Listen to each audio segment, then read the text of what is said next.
Strasbourg, France, July 1518. A woman named Frau Trophia starts dancing in the street.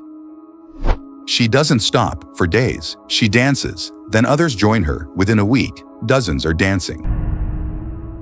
Within a month, 400 people are dancing uncontrollably, unable to stop. Some dance until they collapse, some dance until they die. This is the dancing plague of 1518, one of history's most bizarre and unexplained events, the dancing plague.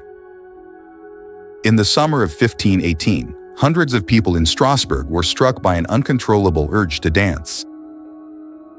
They danced for days, weeks, without rest. Many died from exhaustion, heart attacks, and strokes.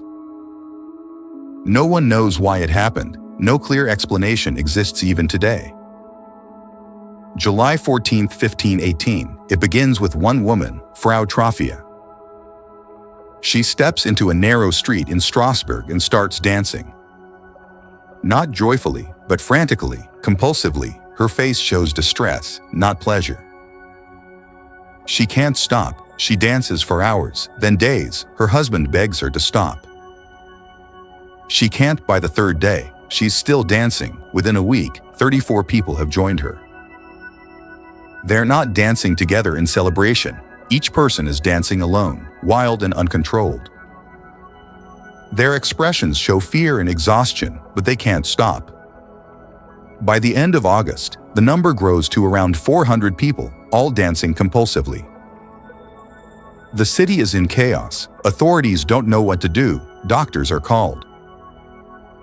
They examine the dancers and conclude it's a hot blood disease. Their medieval understanding of medicine offers no real solution. Some believe it's a curse. Others think it's divine punishment for sin. The city council makes a bizarre decision. They believe the afflicted will only recover if they dance it out of their systems. So they build stages, hire musicians, and encourage more dancing. This makes it worse. More people join. The dancing intensifies. People are collapsing from exhaustion. Reports suggest around 15 people per day are dying from strokes, heart attacks, and sheer exhaustion.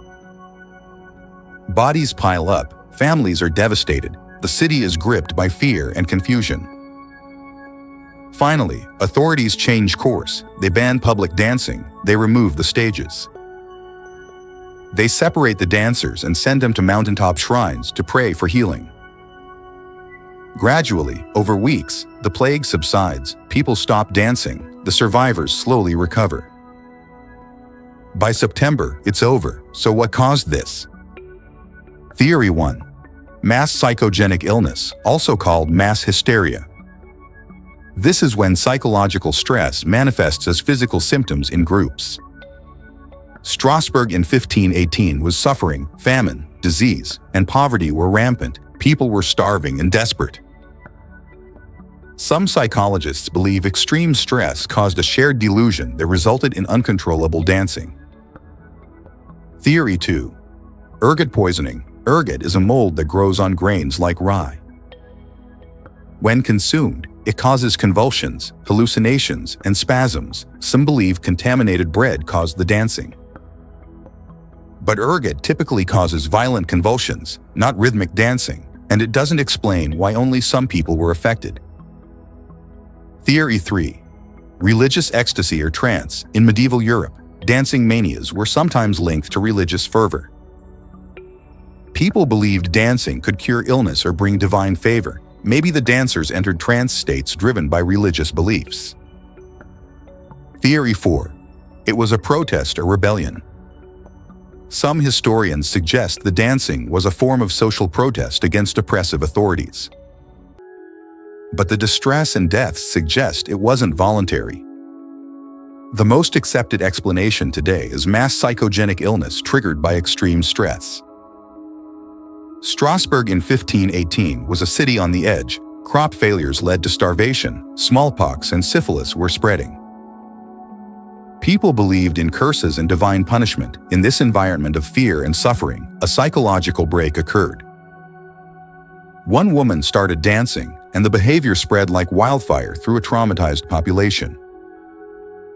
The dancing plague of 1518 remains one of history's strangest mysteries. It shows how little we understood the human mind back then and reminds us that mass hysteria is real and can have deadly consequences. If this bizarre historical event fascinated you, hit that subscribe button and turn on notifications. Drop a comment.